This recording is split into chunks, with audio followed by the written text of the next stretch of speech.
In the wake of the sailing gods, O keep from us the sailing gods, that they bring not death and disease among us.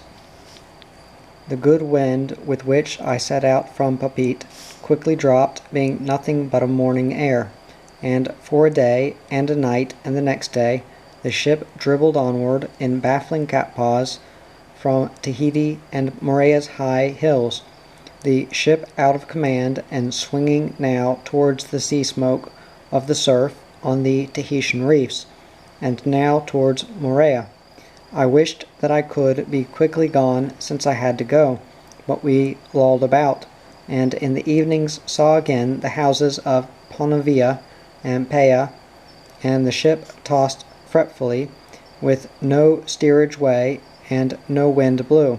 I looked again at the heights of Orohina and all the grandeur of Tahiti, and I thought of the people who had died here not long ago, and of the coming of the sailing gods to this and all the fair Pacific islands, with death and disease and pestilence in their wake. O keep from us the sailing gods. The words of the old Samoan prayer came unsought to my mind, the prayer of the head of the family at the evening meal. It was the practice in the old days, just before the evening meal was begun, for one of the older members of the family to blow upon the fire and bring forth a blaze, while the head of the family, as a kind of grace, said this prayer: "This light is for you, O King, and gods superior and inferior. The light is for you all. Be propitious to this family, give life to all, and may your presence bring prosperity. Let our children be blessed and multiplied. Remove from us impositions and sicknesses. Regard our poverty, and send us food to eat, and raiment for our warmth. O keep from us the sailing gods, that they bring not death and disease among us all. Protect this family by your presence, and may love, health, and long life be given to us all."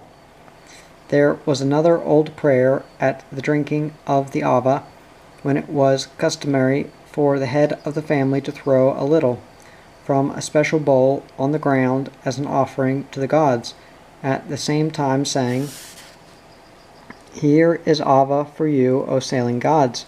Come not on shore at this island, but depart along the ocean towards some farther land." To the ancient Samoans, the sailing gods were perhaps the warriors from Tonga and the Fijis in their big canoes, and the white man sailing in his ships. The white man had been seen at Samoa, sailing by in his ships 60 years before he first landed, for the Dutch admiral Roggeveen had sighted the islands in 1722. Then Louis Antoine de Bougainville, who had fought against Wolfe at Quebec, also sailed by 40 years later. La Perouse in 1787 was the first to land, after the affray with the natives at Tutuila, in which de Longueuil and 10 others of the French were killed. La Perouse also sailed away, later to be lost, and his fate to remain a mystery for more than 40 years. The grim Edwards in the Pandora was next, searching for the renegade Christian and the other mutineers from the Bounty. He had no reason to expect to find them there, and sailed by. The prayers of the Samoans were answered for a while, but the white man came soon enough. He had come much earlier to Tahiti, come earlier, and finding there more to destroy, had done more harm. He came preaching God and worshipping money, preaching Christ and seeking profits. He found a cultured, joyous, and leisured people, and took their culture, their happiness, and their leisure, so far as he could from them. He took their islands as he thought he needed them, and he took their lives. The long story of greed and murder in the South Seas is not yet ended, though the murder is now race murder achieved without guns, but widespread and terrible for all that, recorded in statistics of increasing death rates, depopulated islands, and dying peoples. The wind came, and I sailed on, but I looked back and thought of Tahiti and the story of all the South Sea islands.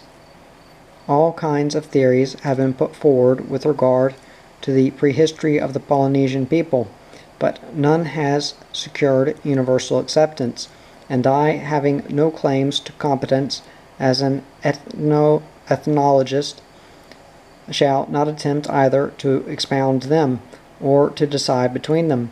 It seems certain, however, that for many hundreds of years before the coming of Europeans, the Pacific was undisturbed. If the Chinese, the Arabs, or the more recent Malays were accustomed to sail there, they left no traces of their passage. The wandering Polynesians and the darker Melanesians were left alone until the white races of far Europe developed and began to stretch out their avaricious hands. The Portuguese opened the sea route to the Far East and sailed to the Moluccas as early as 1512 by way of Good Hope. The Spaniard Balboa, wandering in the New World Columbus, had stumbled upon on his way to the hoped Far East, crossed the Isthmus of Panama in 1513, and saw the Pacific lying becalmed before him. His principal contribution appears to have been to claim the whole place and all its islands for the King of Spain. But now that the Pacific was known to Europeans, its penetration quickly followed. Magellan, a Portuguese, sailing from Spain, found the straits which bear his name in 1520, and was the first European to sail the Pacific. He sailed westwards, as most of the great navigators did after him for 300 years. He seemed to have sighted something of the Tuamotus, and to have discovered the Ladrones and the Philippines. He was killed in a fight with the natives, but one of his ships survived to reach Europe, completing the first circumnavigation. The conquest of Peru and the Spanish invasion of Mexico now gave Spain two ports on the eastern shore of the Pacific, Callao in Peru and Acapulco in Mexico. It was not long before other navigators were pushing on Columbus's track to the east. Saavedra in 1526 being the first to reach the Great Spice Islands. By this route, the Spaniards colonized the Philippines and now began regular voyages across the Pacific. They appear to have kept almost entirely to the North Pacific, the Manila galleon crossing once yearly between Manila and Acapulco. She would be able on this route to cross westwards before the northeast trade and to sail back in the variable winds and westerlies beyond the trade belt of the North Pacific, sailing down the California coast after making her American landfall to Acapulco and so down to Callao. Soon after the Spaniards came the buccaneers, the pirates, and the marauders, of whom a considerable number were English. How far the unrecorded voyages of these gentry extended into the Pacific is not known, but they certainly at a very early date crossed to the Ladrones and to Guam when they had made things too hot for themselves in Central America. One of the wanderers, whose voyages were largely for the good of their health and their fortunes, was William Dampier, who crossed from Lower California to the Ladrones in a vessel called Cygnet in 1688.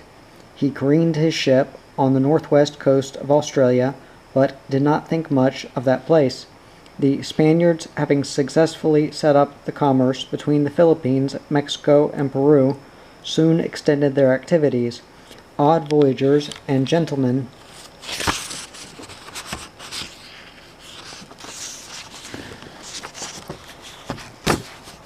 who had been blown out of their way were continually bringing stories to Callao of great islands and even a continent which awaited discovery and exploitation in the great South Sea. In 1567, Alvaro de Mendana was sent out from the Peruvian port to look into these things. He discovered the Solomons and the Marshall Islands, returning thence to Mexico and Peru, and the Solomons were promptly lost again for 200 years. It was not until Bougainville followed Carteret in those waters that they were found again. Mendana had tried to rediscover them himself in the interval leading an expedition of 4 ships and 378 people, some of whom were women, from Callao in 1565 to found a colony in the Solomons. On this occasion the Marquesas were discovered, and the colony was finally settled on Santa Cruz, which some of the navigators appear to have mistaken for the Solomons. Mendana, however, knew better. He died on Santa Cruz, and the colony was a failure. Santa Cruz, in its turn, was lost for nearly 200 years, until Carteret chanced to sail that way in his leaky Swallow. The chief pilot of Mendana's second voyage was a Portuguese named Pedro Fernandez de Quiros, who, after Mendana's death, took the survivors back to Peru, and then set out on a voyage of discovery on his own account. He discovered the New Hebrides, particularly the island still known as Espiritu Santo. This he appears to have imagined to be a great southern continent. It is scarcely probable that he investigated it very far. He also was to be found a settlement. This was in 1606, but a mutiny and a few other minor difficulties discouraged him, and he returned to Peru, leaving his second in command, Luis de Torres, to go on discovering Torres Straits on his way, and eventually to reach Manila. The New Hebrides, the third of the great groups of the South Seas to be discovered by the Spaniards, were then lost for 160 years. On this last westward passage from Callao, Torres had called at Ana in the Tuamotus, some 200 miles to the east of Tahiti, but there is no evidence that he knew of the existence of Tahiti itself. At Ana, he came across an old native woman wearing a beautiful gold ring, apparently of European manufacture, of which she could give no account. This was one of the many mysteries of the early voyages in the Pacific that was never solved. After Torres' voyage, the Spaniards seem to have devoted their attention to keeping what they had. Their decline as a European power had begun, and they made no more voyages of discovery. Then they knew New Guinea and Tuamotus, the Marquesas, the Marshalls, the Ladrones, the Palouse, the Solomons, Santa Cruz, and Espiritu Santo, and the New Hebrides. In those days, voyages of exploration were designed solely for commercial reasons, and the details of them were kept secret by the nations concerned. No charts or descriptions were published. The English had already penetrated the Great South Sea. The pirate Drake raided up and down the coasts of Peru and Mexico on his round-the-world voyage of 1577 through 1580, but he added little to the general store of Pacific knowledge. He was followed by Cavendish, an equally resourceful pirate, in 1587, and doubtless many others. Woodes Rogers, with Dampier as his pilot, made a similar voyage in 1709, and Lord Anson in 1744. All these early English voyages were raiding excursions and little else, and though notable as feats of navigation, particularly Drake's, they did not show the European in the best of lights, and they did not contribute particularly to his knowledge of the Pacific. The Hollanders followed the Spaniards as genuine discoverers. In 1595, the first Dutch fleet under Houtman, who had sailed to the east, being content with the Good Hope route and the goodly profits of the Spice Islands. Oliver van Noort entered the Pacific by the Strait of Magellan in 1599. sailed to the Philippines and home round Good Hope. His objective also was the Spice Islands. That same year, his countryman Sebald de Weert accomplished much the same.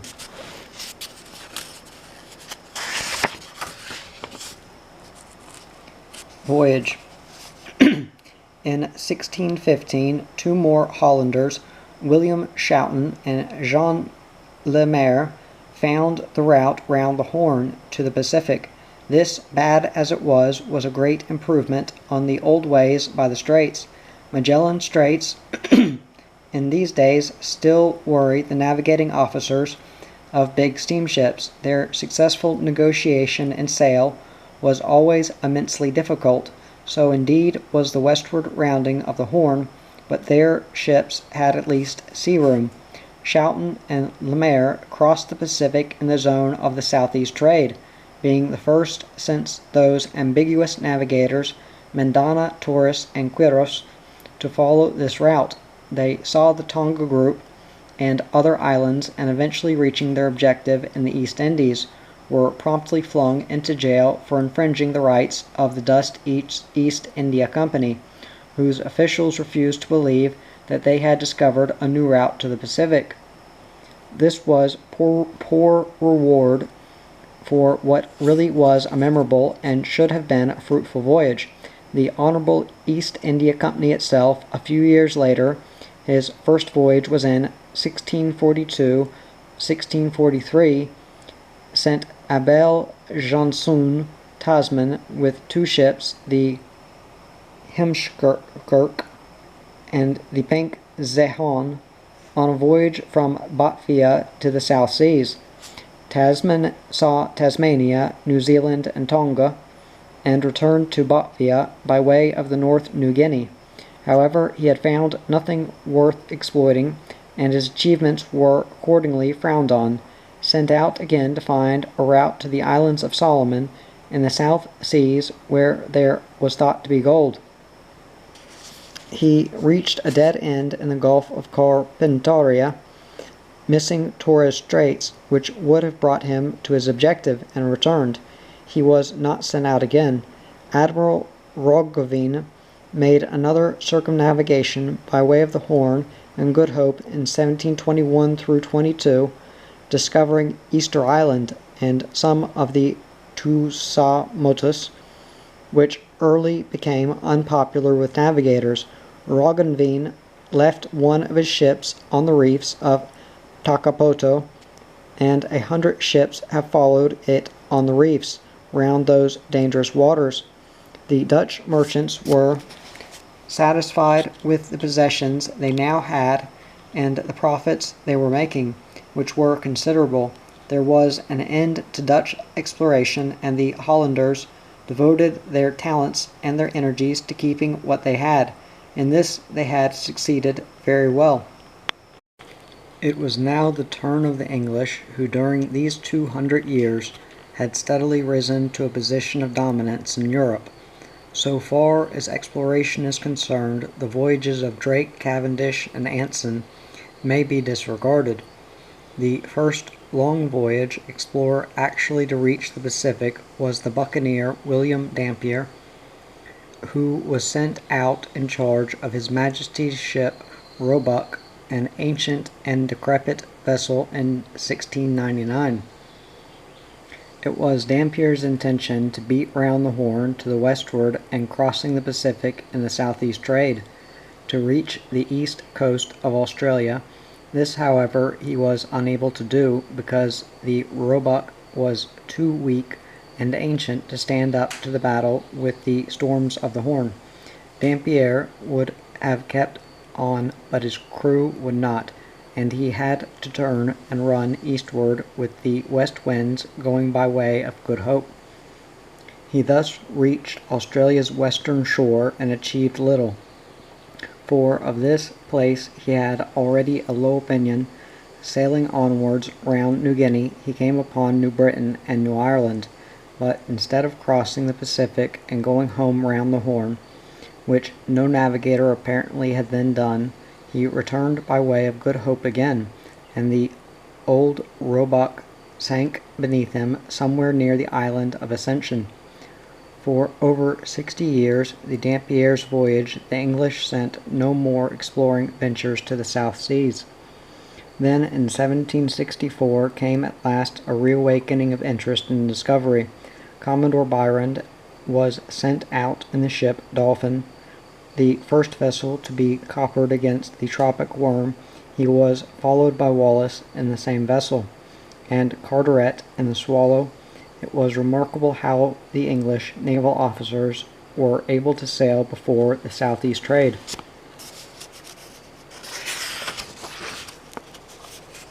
Leisurely across the South Pacific, where there was so much, and with the exception perhaps of Carteret, discover so little. The only important new discovery from these 3 voyages was Wallace's finding of Tahiti. It was left to the great Cook at long last to make the Pacific thoroughly known to European geographers. Beyond scattering the names and titles of English royalty on some rocks here and there, Byron achieved little, and Wallace did not do much better. Carteret, with the Rotten Swallow, did better than both his superior officers together. Cook's 3 great voyages in 1768, 71, 72, 75, and 76 through 79 filled in most of the blanks of the Pacific. It was left to his many followers only to add the details. The French at the same time had taken a hand in the game.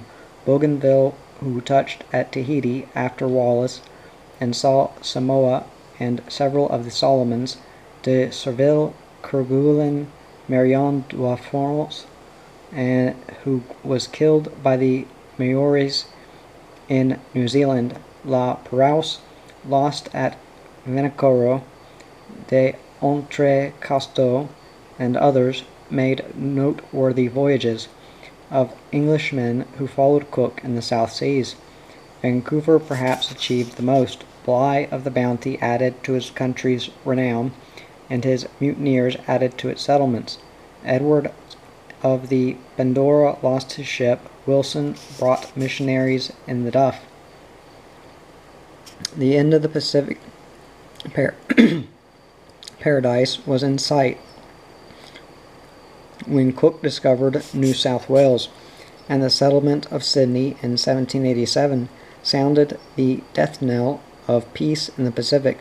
It had survived the establishment of Callao and Acapulco, but the settlement of the English at Sydney quickly resulted in the complete and final overthrow of the Polynesian peoples and the utter end of the Pacific idyll, coming as it did simultaneously with the opening of the South Seas to whaling, bringing into the Pacific gangs of desperate and criminal men. It was not long before the fair winds were the abodes of lawlessness and murder, and the great civilizing work of death, disease, and debauchery had begun. As early as 1791, 2 whalers set out from Sydney. One of the first visitors to port was the American whale ship Philadelphia on a South Seas cruise. In 1804, sandalwood was first brought to Sydney by a venture from the Fijis.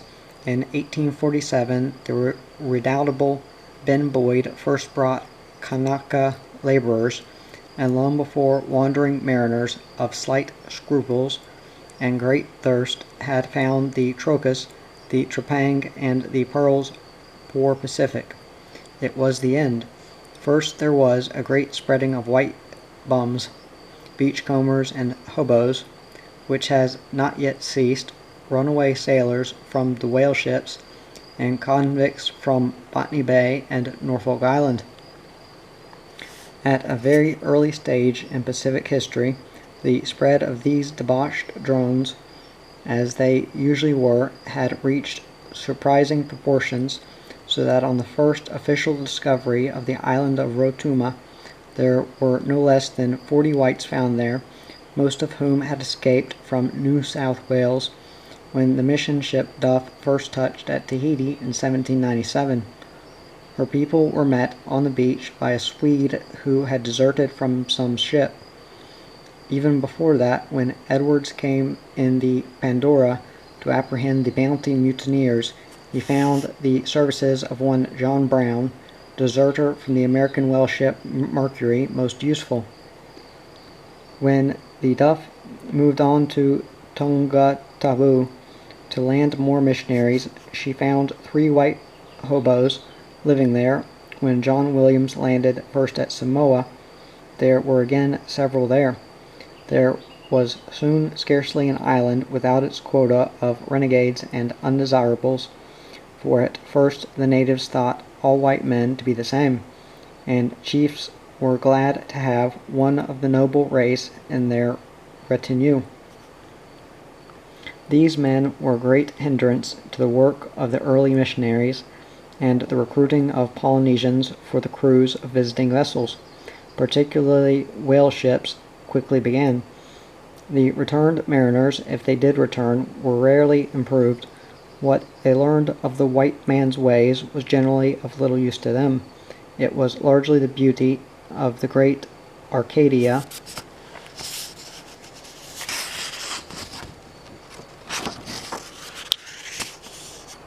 South Seas Tahiti, which turned men's minds toward the gentle isles, and beauty early became the most fatal of the attractions of the islands and their people. The story of Tahiti, though the Tahitians are now so largely gone, and their culture with them, is indeed a little better than that of the Marquesas, ruthlessly depopulated, better than that of Samoa, where a virile and independent people have been turned into a tribe of Polynesian Sindfiners, better than that of the New Hebrides, where the remnants of the people labor under a condominium government known to the residents as the Pandemonium, and better perhaps also than that of the Fijis, which are gradually becoming Indian. Wallis, when he discovered Tahiti and the Dolphin, does not appear to have been much impressed at first. Perhaps the fact that he got his ship on the Dolphin Shoal in Matavai Bay, that he was ill, and that the Tahitians soon gave him a volley of stones, robbed the island of some of its first impression of beauty, though he found the face of the whole country picturesque beyond description. The natives were inveterate thieves, and it was not long before muskets were in use to express disapproval of their habits. The Dolphin had been at anchor several days in Matavai Bay before an attack was made upon her by the natives with stones. Their first reception had been good and indeed welcoming, and Wallis does not say what happened to bring about this unfortunate change of attitude. He does, however, state later in his journal that he had a great deal of trouble in controlling his crew while the ship was at Tahiti, and it is more than likely that the attack of the natives was in retaliation for some insult or murder perpetrated on them. The Polynesian at first regarded the white man as the souls of the departed come to their islands for some reason, not connected with their good. In this they were right, and as their gods were usually malevolent, it was natural that they should attempt to frighten them away. However, if this was the Tahitians' view, it is strange that they did not attack the Dolphin when she was grounded and at disadvantage. It seems only too probable that there was good reason for the attack. Wallis, with his guns, made short work of it. However, a few days later there was a further sally of stone-laden canoes towards the ship, but on this occasion Wallis got in first, and using his ship's full armament, gave the poor natives a mighty lesson. How many he killed is not known, but he fired on the shore as well as into the canoes, and must have shot down a considerable number. After this he had the situation under control, though he had so much trouble with his crew that he had to read the Articles of War and stop all shore leave. The men found the island go to their heads, particularly after some days of good living and uninterrupted intercourse with the women. They pulled out every hammock nail in the ship to purchase the women's favors, and took badly to discipline. The same thing happened later with the Bounty's crew. The delights of Tahitian life and love had far more to do with their mutiny than the tactlessness of the able but somewhat overbearing Bligh. There were some even of my own young gentlemen in this ship 150 years later who felt inclined to mutiny in Tahiti. Perhaps there is something in the air.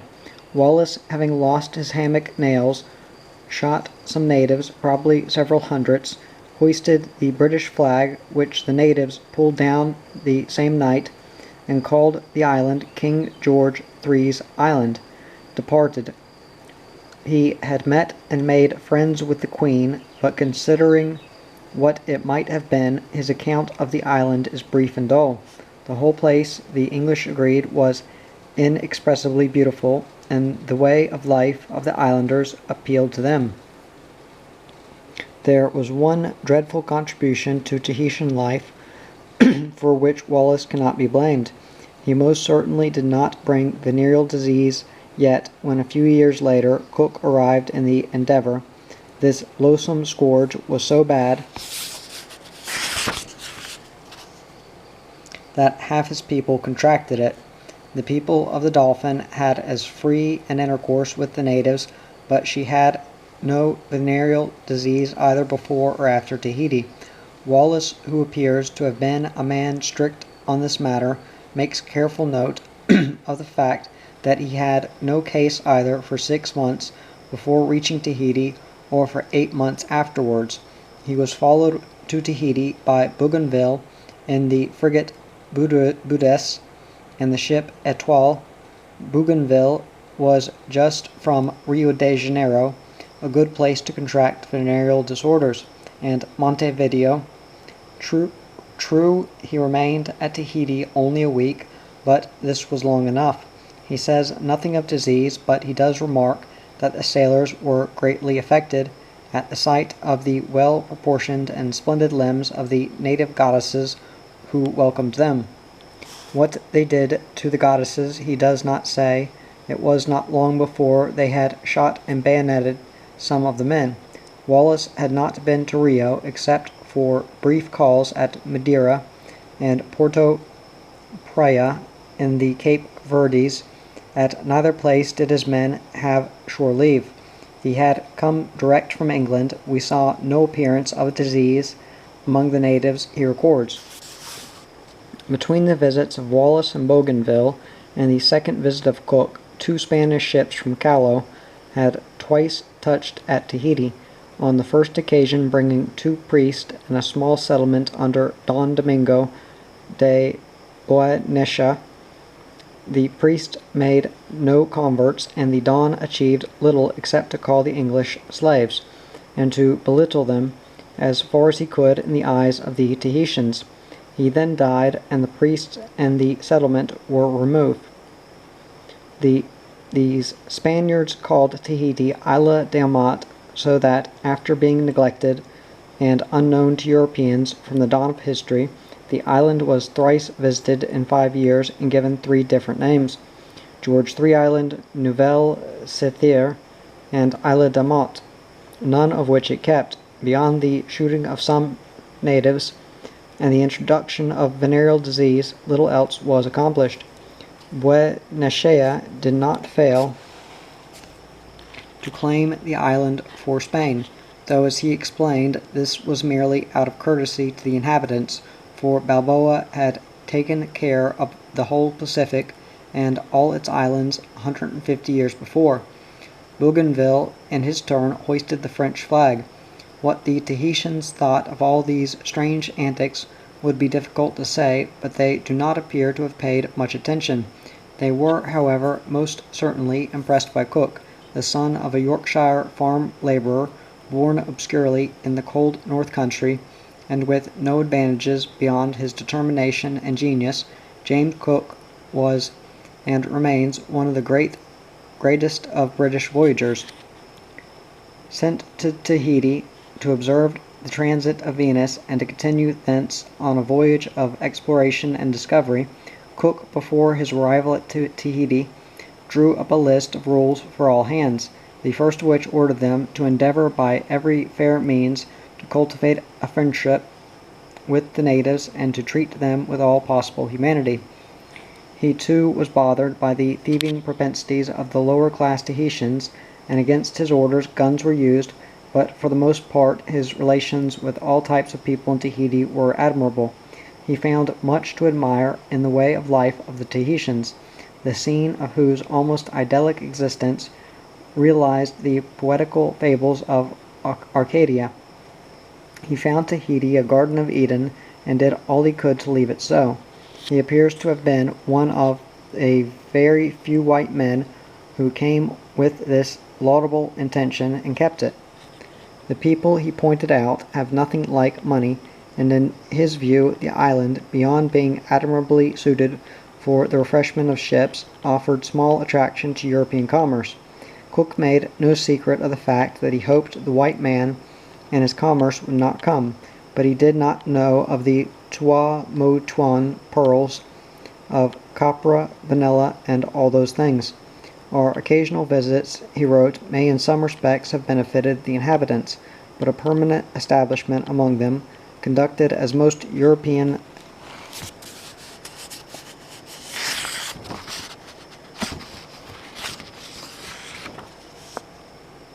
establishments amongst Indians have unfortunately been, would I fear give them just cause to lament that our ships had ever found them out.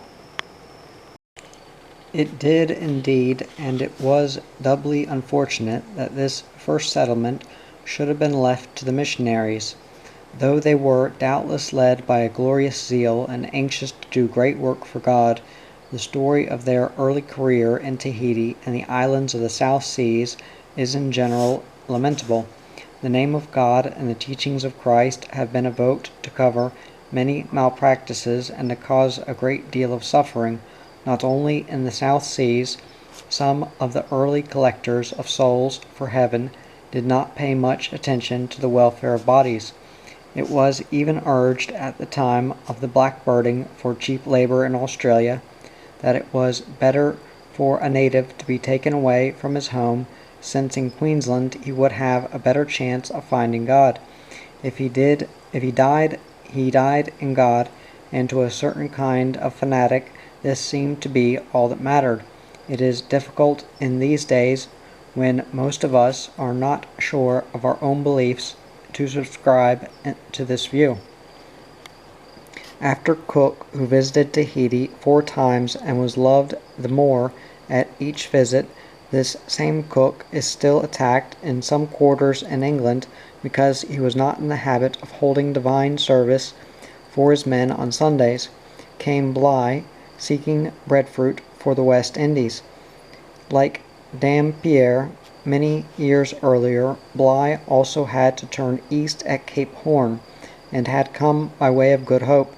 He collected his breadfruit, sailed, was risen against, set off in his ship's boat with 23 men, and sailed with them from off Tonga to Timor, a voyage which remains to this day one of the longest and certainly most difficult small boat journeys ever made. He returned to England and sailed to Tahiti again to replace the breadfruit the whelps of Christian had thrown into the sea. It has often been urged that Bligh's harshness was entirely responsible for the mutiny, but I find it difficult to believe this. My sympathy is with Bligh. The moody broodings of a melancholy underling who has fallen in love at Tahiti may be hard to put up with in a small ship, and it is strange that Christian, out of all that ship, gained chiefly only the lowest and the most vile to accompany him. Others stayed in the ship because there was no room in Bligh's boat for them. It is a significant fact that Bligh found the greater part of the ship's people willing to risk their lives with him rather than stay in the Bounty with Christian. The early story of the colonization of Pitcairn is a grim commentary both on the abilities of this Christian and the caliber of his comrades. Bligh's later career in Australia, though his actions led to the notorious and miserable Rum Rebellion, were guided by a firmer sense of justice than many politicians of later days have even dreamed of.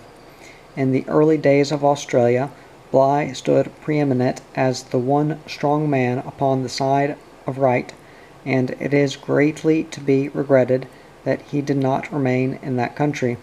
Between the visits of Bligh to Tahiti came the sadist Edwards, who very well upheld the naval traditions of his day, by discovering nothing and poorly recording what he did see. It was this same Edwards who sailed past Vanikoro later and saw the smoke of the survivors of the La Perouse expedition, but did not bother to investigate. The fate of La Perouse remained a mystery for more than 30 years. In the Pandora was a surgeon named Hamilton, who also wrote an account of the voyage. Hamilton mentions that the Tahitians' word for the English, even then, was the stingy. Happy would it have been for these people, he says, had they never been visited by Europeans, for to our shame be it spoken, disease and gunpowder is all the benefit they have ever received from us in return for their hospitality and kindness. At that time they spoke of tuberculosis as English disease, and of venereal complaints as French disease. The Pandora's people also contracted venereal complaints during the ship's stay at Matavai Bay. In the meantime, the whalers began to call at Tahiti.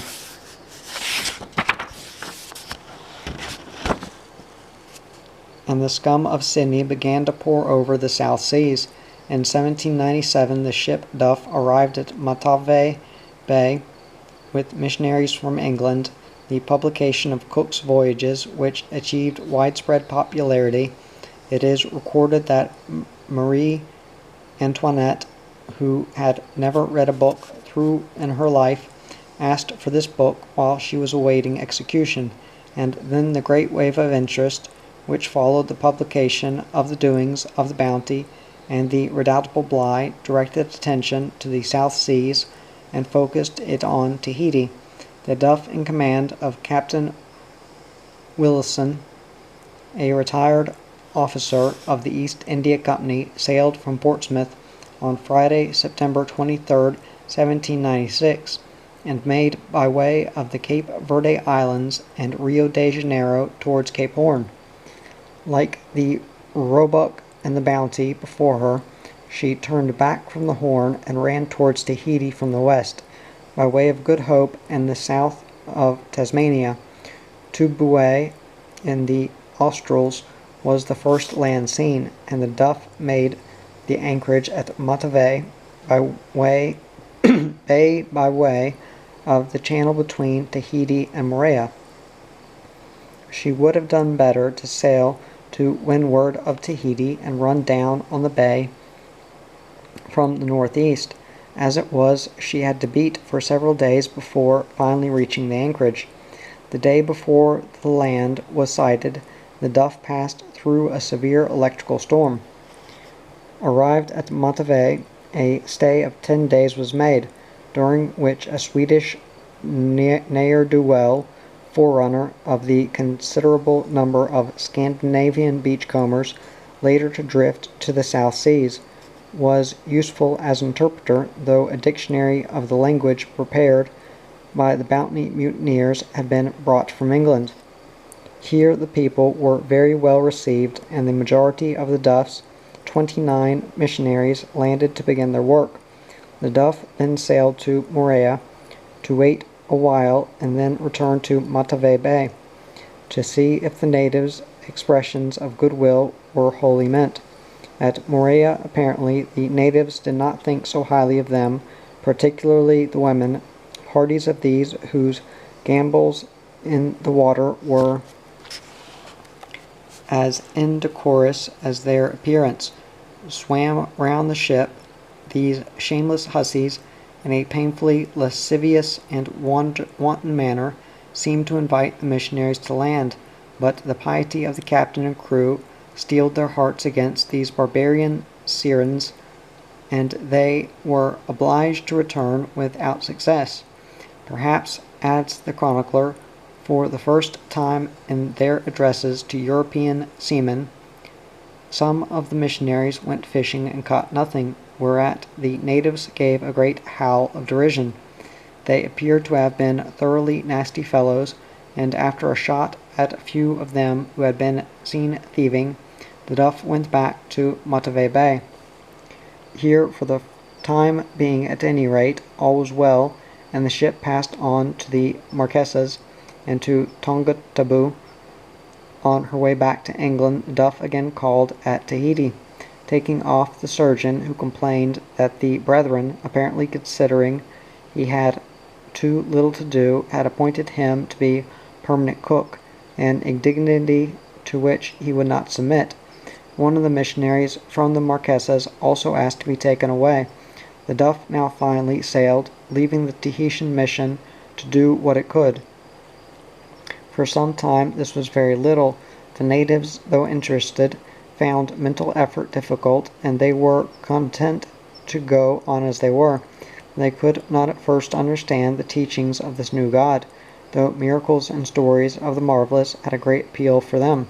Many of the biblical accounts, indeed, were similar to their own mythology.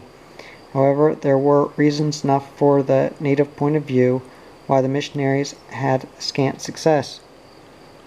In the first place, venereal disease continued to work great havoc, and though they quickly found some specific whereby the worst of the effects of the secondary stage of syphilis could at least be hidden, the effects themselves remained and mortality was high.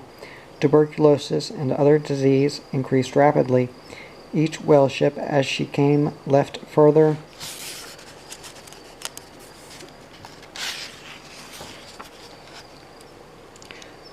deserters and some new disease. The whale captains, moreover, were accustomed to pay for what they wanted with firearms and gunpowder, and the introduction of these into tribal wars added to the already heavily increased mortality. The God of the missionaries took the blame for all these ills. Within a quarter of a century after Wallace's landing, Tahiti, though not at all converted, was already ruined. The inroads of a disease, the bad influence of renegade whites, the use of firearms, the recruiting of Tahitians for whaling vessels, and the spread of venereal disease among the women had wrought the great island and the happy islanders to a state of misery they had never known before. In these conditions it was scarcely likely that they would turn to the new God.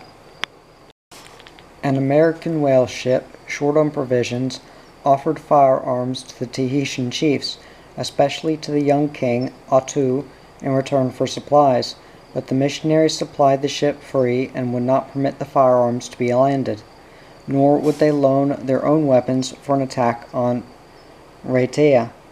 The missionaries also insisted on the round-up and return of some deserters from this whaler, being very rightly against any further addition to the numbers of the white who refuse, already leading lives of utter uselessness and depravity on the island. Feeling against them ran so high on this occasion that there was an attack, and though Palmer, the king's father, promised them immunity, 11 of the missionaries left Tahiti in this whaler. To add to the troubles of the few who remained, the Duff, while returning with supplies, was taken by a French privateer, and the mission at Tonga was abandoned. 3 of the missionaries there were murdered, and the others escaped to Sydney. Shortly afterwards, the missionaries of Tahiti, in their turn, had to flee, following a rising of the natives against the chiefs. The missionaries, being in possession of considerable stores of European manufactures, which represented great treasure to the natives, did not scruple to get the chiefs on their side by liberal gifts of ironware, cottons, and the like reasoning rightly enough, that since they could not convert the Tahitians by any other means, they might buy the conversion of the chiefs, and so compel that of the people. Whether this is good Christian practice I will not say, but it was tried not only in Tahiti and enforced as well. However, the first Palmer now died, and the missionaries fled first to Moorea and Huahine, and later most of them to Sydney. Their houses and property on Tahiti were destroyed, and Tahiti was in possession of the rebels. This was in 1804. The rebellion of the people against the chiefs was a direct consequence of the attempt to enforce the religion on them, and it was felt further that the missionaries were using their powers with the chiefs in political as well as spiritual directions. This accusation appears to have been only too well founded. With the exception of the indefatigable Knot, most of the missionaries retreated to Sydney, to return later when their patron chief, from his refuge at Moorea, regained by intrigue the possession of his kingdom.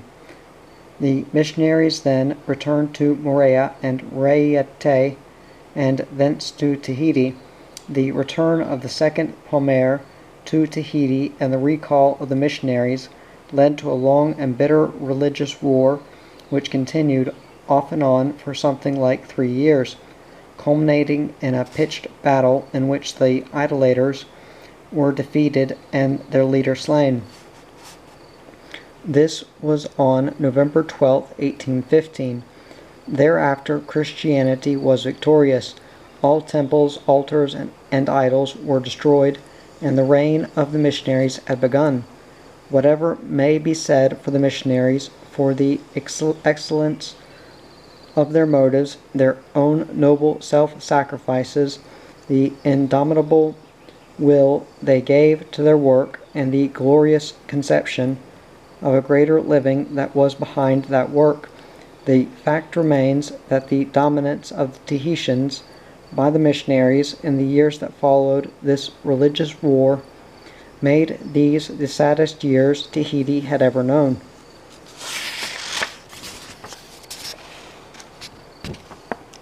Christianity, thus forced upon the people through their chiefs by bloodshed and fighting, was quickly used to give the missionaries entire control of the lives of the Tahitians. From being priests, the missionaries became lawgivers. From being lawgivers, they quickly developed into law enforcers. They drew up a code of laws, 18 in number, in which the death penalty was prescribed for 4 offenses, and of which the whole keynote was, "Thou shalt not smile." They forbade almost all the games in which the Tahitians had indulged, and, as far as possible, set about removing the joy from their lives. It did not seem to them possible that discipline of the flesh could be achieved without the destruction of joy. That this was not their object may be true, but it was their effect. They kept the natives as far as possible to their own language, thus seeing that no ideas could be brought to them other than those the missionaries themselves introduced, for they had the printing press. This idea is still followed in some missions. Playing on surf boards, at which the Tahitians used to be expert as the Hawaiians, innocent diversions such as hide-and-seek and kite-flying and even swinging were alike forbidden, while dancing and such amusements came under a rigid ban. Many of the amusements of the Tahitians had been used to stimulate their amorous passions, the gratification of which had been easy enough. It could scarcely be expected that the missionaries would tolerate this, but many of the sports were forbidden simply because they were sports, and because the people were apt to give too much of their time to fun and too little to study. The new religion the missionaries left, no doubt, was a serious affair, so the Tahitians began to die in larger numbers than ever. civilization was doing very well.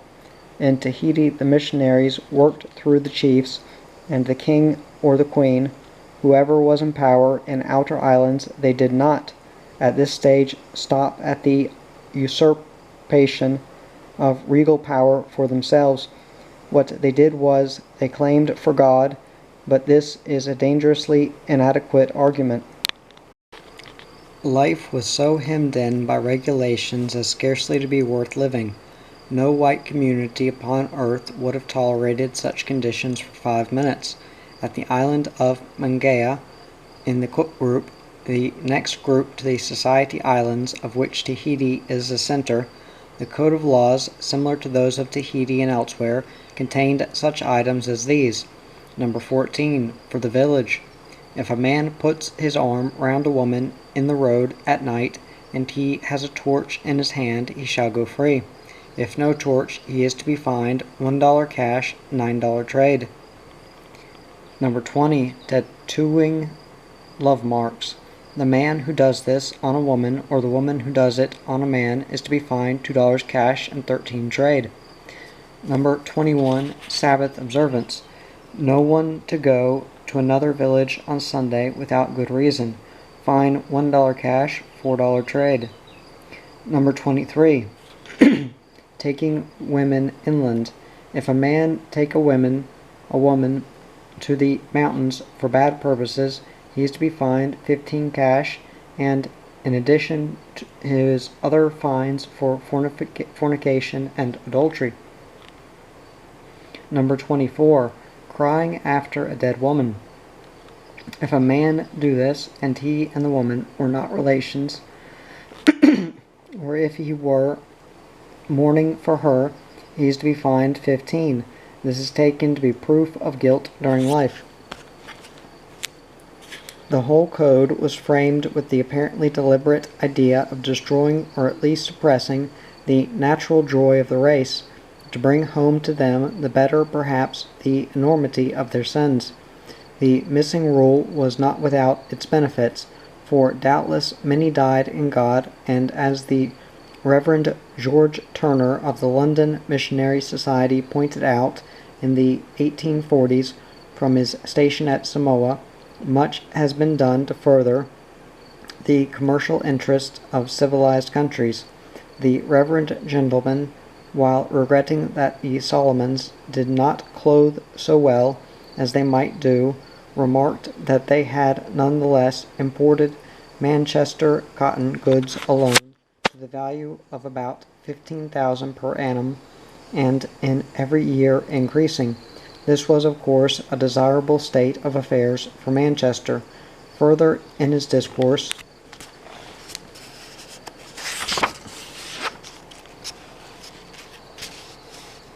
while mentioning casually that the population is declining, Mr. Turner lists pulmonary affections, paralysis, diseases of the spine, producing hunchback, ophthalmia, skin diseases, scrofulous, and other ulcers, elephantitis, and species of leprosy, as being among the principal diseases, most of which had lately been acquired.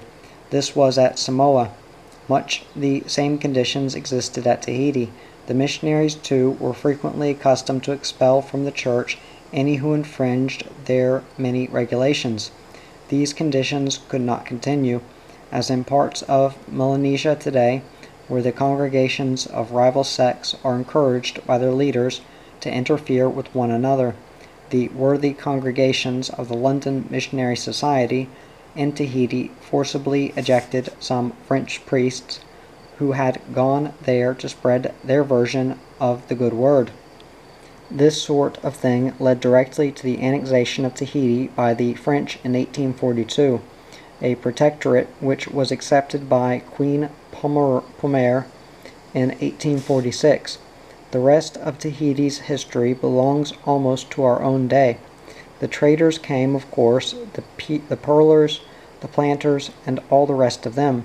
The Civil War in the United States gave a temporary fillip to cotton growing, as it did also in Queensland, with equally serious results, and Chinese laborers were imported to work the cotton fields. It is the descendants of these Chinese who today control most of Tahiti's retail trade, and indeed much of the trade throughout French Oceania. The decline of the pure Tahitians continued, but the French attitude of regarding the community as a whole, leading as it did to the granting of full citizenship to the Tahitians, was a far better one than its frigid predecessor, which may be summed up in the precept, "Thou shalt not smile." The Tahitians today have been in contact with the whites for longer than the people of any other Pacific island. If their own civilization had been taken from them, at least they are permitted to fit as well as they can into the scene of what has long become a white man's island. As in Tahiti, so throughout the Pacific, the 19th century was a long holocaust of murder and debauchery.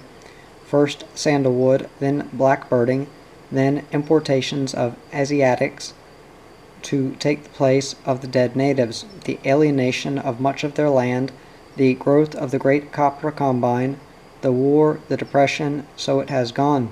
Sandalwood, being a profitable commodity, was soon fought for with guns. The whole story of Pacific exploitation is a grim and terrible one of treachery, intolerance, misery, and death. For 100 years, greed and lust held sway. Whatever the missions, many brave and some inspired men worked as missionaries against heavy odds in these waters tried to do. The fierce, dark Melanesian was a vastly different person from the pleasant and hospitable Polynesian. The Melanesian in some places is still untamed, though the Polynesian has been in trousers a century. In order to ship a cargo of sandalwood, the desperadoes from Sydney thought nothing of wiping out the population of an island, and the natives soon retaliated in kind. The cutting out of European vessels, the murder of defenseless crews of whalers and merchant vessels, the murders of missionaries, all these led back to the violent brutalities of the whites themselves. The sandalwood was soon exhausted. Then the cessation of transportation to Australia and the consequent cutting off of the supply of cheap labor turned the attention of the Australians to blackbirding. They had the islanders of the Pacific at their back door, so to speak.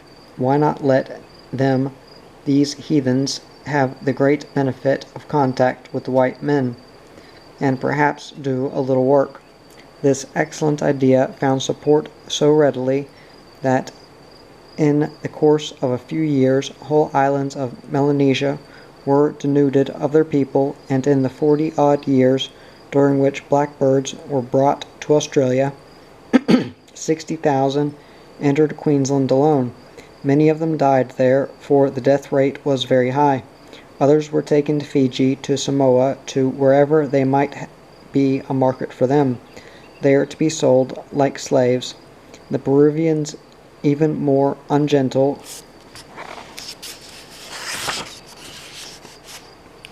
in their methods, seized as many as they could from the islands nearer to them, places such as Easter Island and Rapa, for work on the guano fields of their coastal islands. The poor wretches taken there never returned, never had a chance of returning. It is probable that, from first to last, over 100,000 virile men of the South Seas were forcibly taken off as blackbirds or slaves, few of them whom returned to their own islands. Australia took the Melanesians of the New Hebrides, the Solomons, the Loyalties, and the nearer Papuan Islands because they were handiest, and also because the milder Polynesian made a poor slave. The Polynesian did not take kindly to continued and fruitless work for his white masters, naturally enough, and the benefits of civilized economics were slow to penetrate him. The traders all this time were busily teaching the natives to use such luxuries as tinned meat, salmon, soap, cotton, laps, and the like, inducing them to pay over as much copra and other products for these great benefits as possible. Plantations grew and thrived, fortunes were made. Then, in their turn, the planters themselves began to be caught in the maw of the inexorable machine of their own making, the stamping out of competitors, the control of markets, the exploitation of the producer.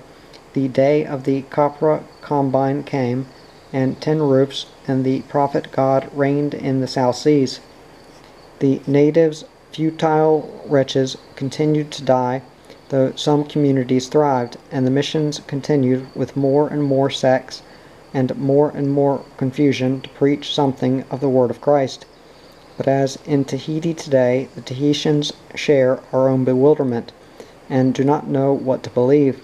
The value of much of the later day conversion of the island's natives is a matter of some doubt. If we could really bring to these people the conception of a nobler living and of a greater, finer way of life, if we knew of these things ourselves and practiced them, the white man could hold his head high in the South Seas and face his Maker, when the time comes, with clear eyes. But as it is, we have made of the Pacific a place of 15 ports and 10 radio stations, a delightful cruising ground for the idle and the cranks, of whom wave upon wave has poured over Oceania in these past years. The sexologist who at least possessed the merit of being fiercely interested in his subject, the alleged psychologist, anthropologist, and what not, the seekers of illusion, and the plain indolent, and what has become of the Polynesians and their culture has not bothered us very much. All the islands have long been divided among the great powers. Administrators, district officers, customs inspectors, gendarmes, and the like abound. Flags wave and ships steam, copra dries, and the reefs give up their trocus. Tourists loiter, and advisory councils meet. Banks close, and jails are filled, and a great deal of good is done in hospitals, in churches, and in schools for the natives of the South Seas. But it will take a long, long time to wash away the blood and the tears from those islands. O keep from us the sailing gods. The Indian community of Fiji is at last flourishing. The Tonkinese of the New Hebrides are doing well. The Anamis of Makatea find conditions to their liking. The Chinese of Nauru are repatriated as their contracts expire. The Chinese of Papeete and Tulagi and Villa, with all those places, have little cause for complaint. What the Polynesians have to say about all this no one bothers to inquire. After 100 years of white man, the Polynesian is at last returning to his old customs, for the white man's world has largely broken down in these days. No more a sailing god. This title died as soon as the sandal workers and the blackbirders came. The white men were then renamed the sailing profligates. The Polynesian, after all the training and the purchase on credit of his alleged needs from the trader's store, paying for his corned beef and his salmon with as much copra as he could cut, has found that the ways of his ancestors are better. For corned beef he has pigs, and why should